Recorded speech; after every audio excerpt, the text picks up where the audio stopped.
Hi everybody, it's Cindy the Scrapologist.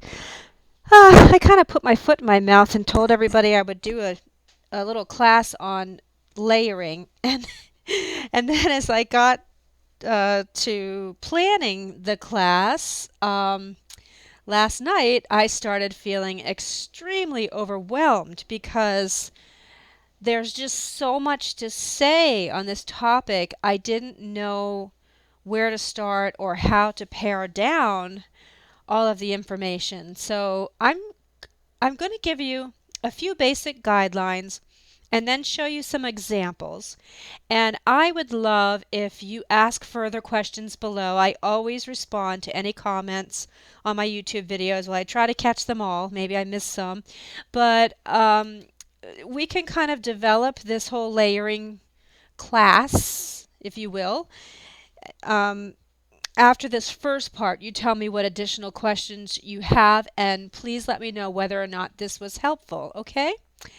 Um, the first thing is that sometimes you have to start with, I don't want to call them rules, maybe principles or guidelines. Sometimes in art you need to learn some basics first so you don't feel overwhelmed and so you know where to start. Now, for example, I'm a musician. I spent my life studying classical music. I'm a concert pianist, and I had to learn theory first before I could get to the point where I could improvise and create my own music.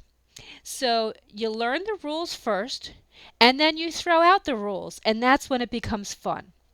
So don't feel bad that we're starting with some rules or guidelines or principles. I think it's a great way to learn and then but eventually definitely throw the rules out the window. Once you get really practiced at this, then you'll just go crazy creating your own things. So having said that, let me just give you some brief guidelines. So one of the things you can think about is unity. So when you have your scraps together and you want to make a project, do they have the same theme? That's one way to achieve unity. My theme here is vintage. That's a theme. So that's one way that you can be assured that all of your items are going to go together if they have the same theme. Maybe your theme is birds or nature or people or whatever. A theme is one way to get started very easily and not feel overwhelmed. Another way to have unity in your projects, in your layering, is by color. So all of my stuff here is sort of in the same color palette.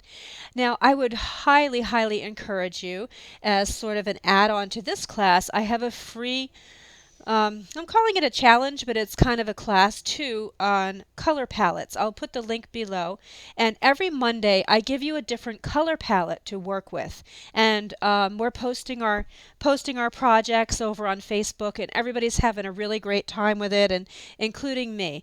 And it's a great way to learn what colors go well together. And every Monday you get a different color palette, and it challenges you to sort of try to work with those colors. So having things in the same color palette is another way to quickly achieve unity. The reason why you want unity, by the way, is because you don't just want to take things. Well, I mean, maybe you do. Again, these are just guidelines for beginners. Generally speaking, you don't want to take a bunch of things that don't go together and just staple them and call that layering or call it a collage. You want it to be pleasing to the eye. You want it to have unity. So number one way to achieve that is having a theme. Number two is having a certain color. Number three, another way to achieve it is having a certain shape. So for example, on these little things that I like to sew, they're all rectangles. So I've got a piece of muslin here, then a smaller book page underneath, and then a piece of scrapbook paper that's sewn on. So this has unity because each of the layers has the same shape. You could do circles, you could do triangles, you know, whatever you want. So that's the first thing, is think about starting with one of those elements that is going to achieve unity: theme, color, or shape. Now, the other thing that I find really helpful, and I actually still use it quite a bit. I like to, yeah, I still use it. It's called the rule of thirds. It's a photography principle, rule, whatever, but artists also use it. And what they do is you take your palette, let's say this is a tag, for example, or a journal card, and you divide it into three this way, and you divide it into three this way. And your main focal piece, or the main piece that you want everybody's eyes to go to, should be on one of these 4 points. So let me show you some examples of how I use the rule of thirds. Let's see. Well, I showed you this one. Okay, so here I brought out so many examples to show you. Okay, here is a good example right here. So if you divide this into the rule of thirds like this, you will see that their two faces are right here. I mean, maybe a little bit above, but this is the focal point. It's on one of those intersecting lines. Can you kind of see that? And notice that they're off center. Because for the most part, unless you're trying to achieve something like this, for the most part, you don't want things right in the center. It's much more pleasing to the eye to have it off center. And then their faces are here. I could have put them here. Couldn't have put them here, unless I put them upside down. So I thought that was a good place to put them. So that's a simple way to use the rule of thirds. Let's see. This is using the rule of thirds in kind of a different way. Oh, because one of the things that creates movement and makes your eyes want to look at certain things is when, for some reason for our brains, when you have an odd number of objects. So for this, let me zoom this in a little better. Oh, it's not going to let me, sorry. I'll just hold it up. So for this, what I did was use the rule of thirds, but in a different way. 1, 2, 3. So I have a narrow strip of scrapbook paper, and then can you see that there's basically 3 lines, 3 horizontal lines? So I have this paper here that I put on, then I put on some sheet music paper, and then here I put on an embossed piece of paper and a muslin tab. So 1, 2, 3. And yes, there's the background, but I layered on top of the background in 3 columns. That's another way to use the rule of thirds. Here's another way. I made a tag, but I just used the top third. So if you divide it horizontally this way in 3, 1, 2, 3, the focal point is the top third. And it's just 2 simple strips of wallpaper and piano roll paper on an embossed tag, but it looks lovely. This little journal that I made, the cover is also kind of following the rule of thirds. Again, horizontally, 1, 2, 3. So I have something at the top and I have something at the bottom. And this purple is sort of playing along this area here. So 1, 2, 3.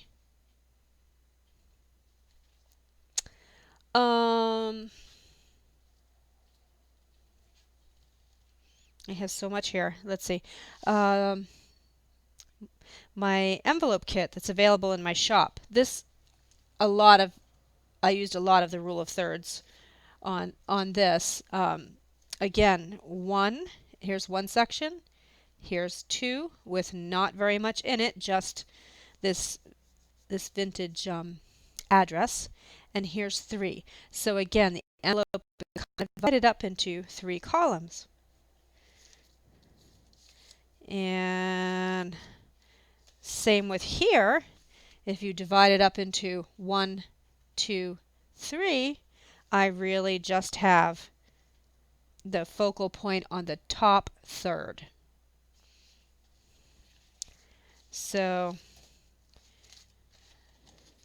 that's another way to use the rule of thirds.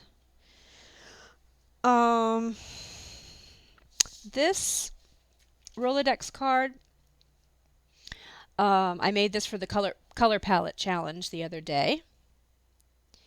And it's kind of following the rule of thirds because I have the focal point off to one side. The thing that your eyes are drawn to are those buttons, and those are off to one side. So 1, 2, 3, and then we have this. And again, so divided into three, but I painted the Rolodex card with my finger, just some paints, acrylic paints. I have a large piece of fabric on the back, and then did my 1, 2, 3 on top of that. So your background doesn't have to follow the rule of thirds. It's the elements that you put on the very top are the ones that you want to think about having an odd number and doing it in thirds. What else? Now, here's something I did that didn't follow the rule of thirds necessarily. So this is where I hope I'm not going to confuse you, because I just don't want you to think that you have to stick to the rules.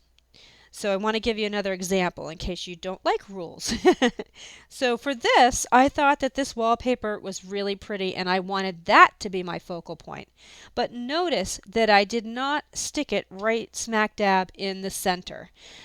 That's just not pleasing to the eye, so I put it off center down in the corner and then kind of followed the rule of thirds for my top pieces.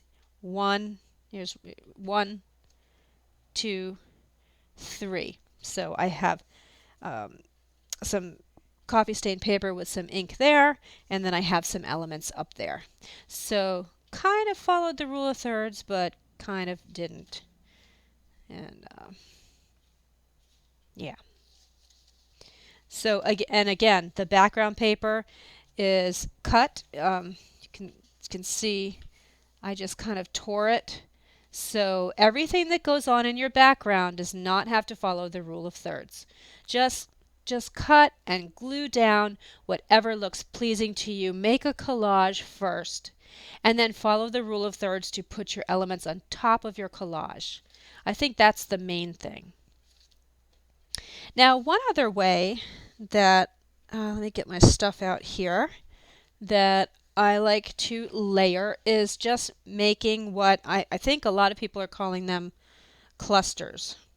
Oh, by the way, I wanted to show you on this one too. So this is following the rule of thirds because his eyes are about here. I mean, they're a little above, but they're right in this range.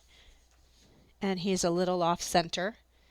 And then again, 1, 2, 3. So his eyes and this are in that top third, and this is in the bottom third. So that's following the rule of threes too. Okay, so back to the clusters. What I do when I'm done with the project, if you know me, you know that I keep a really super clean and organized studio. I like to always know where my stuff is.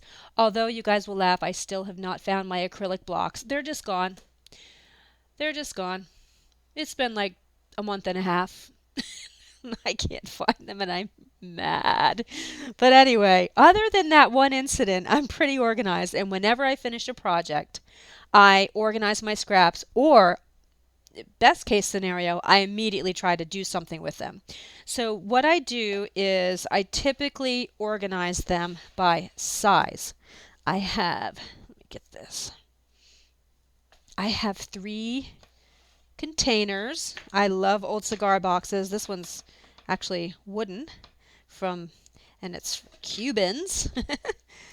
So in this box I have, so it's to make these kind of clusters. This is layering too, right? So in this box I have my larger items, pieces like this, that can all be used. This is a nice one. These can all be used as a base for a layered cluster or collage. So I have my bases here. In here I have my focal elements, my cut aparts. A lot of these are the Tim Holtz cut aparts that can go on top of the base, and a lot of my little people, things like that. And then this is all my teeny tiny stuff, and there's a lot of textiles in here, little teeny flowers and little elements and strips of things, little tiny postage stamps, all the little teeny weeny things. Because I find when you're layering, one thing that will create unity is having three, again it's using three, it's an odd number, three different sizes. So even though these aren't huge, I'm going to call this large, call this medium, and these are the teeny weeny things. And so I can just sit here, line my three boxes up, and start pulling things out, putting them on, as long as they have some of those elements that we talked about, the same theme, the same color, the same shape, something in common so they look okay together. Then I just staple them or glue them together and I have a cluster. So these are the examples. Here is the larger background, and then I had a medium piece that I found, and then this was in my smaller box over here, a strip of stamps, and then I just wanted to put a little pop of color, so I had some other strips that I found that I just stuck on there, and this whole thing is just affixed. There's one staple, ka-chunk, right through there, and there's a layer. And that's going to look very nice in a journal, is it not? Yes, it will. Very interesting to look at. Lots of little places to tuck things to. So these are fun to make. Here's another one. So this piece here was in my larger box, and then I pulled out a piece of medium textile that I had in here and tore off a piece of doily and made it smaller, and a smaller piece of scrap, and then this came from my box here that has things that I want on top as my focal point. So that's layering. And then this one you've already seen. I took this big piece from my box here. I took the ladies from here, and I decided I didn't want anything else on that. Sometimes layering can be simple, and then I just sewed around the edges. So, I don't know if that's what you guys were looking for, honestly. When you said layering, I just kind of, what I thought of was collaging. Here are some collages that I've kind of started. I don't know if anything's ready to be shown. Nah. Kind of still painting on these things. Nah, those aren't ready. I think that's all I can. Oh, yeah, here's one more. Did I show you this already? No, I don't think I did. You can also layer with textiles. So this follows the rule of thirds. If you see, here's 1, 2, 3. So I used pretty much this column and the top. And I took one piece of fabric that was kind of starchy. I really liked it, and I folded it over, hand sewed a piece of ribbon on it, hand sewed another piece down here. But then if you notice, here and here are my focal points. I added a pop of color, a different darker fabric here and a darker fabric here, and sewed a button on. So this is all textiles, except it's still following the rule of thirds.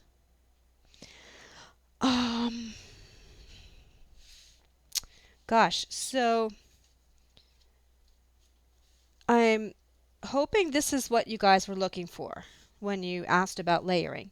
Again, I would love to have your comments below. Let me know what else you want to know. Was this too complicated? Was this too simple? Was this not what you had in mind when you were talking about layering? Hopefully it was. And I would recommend that you also go and try to take the color palette challenge and do some things with the color palettes.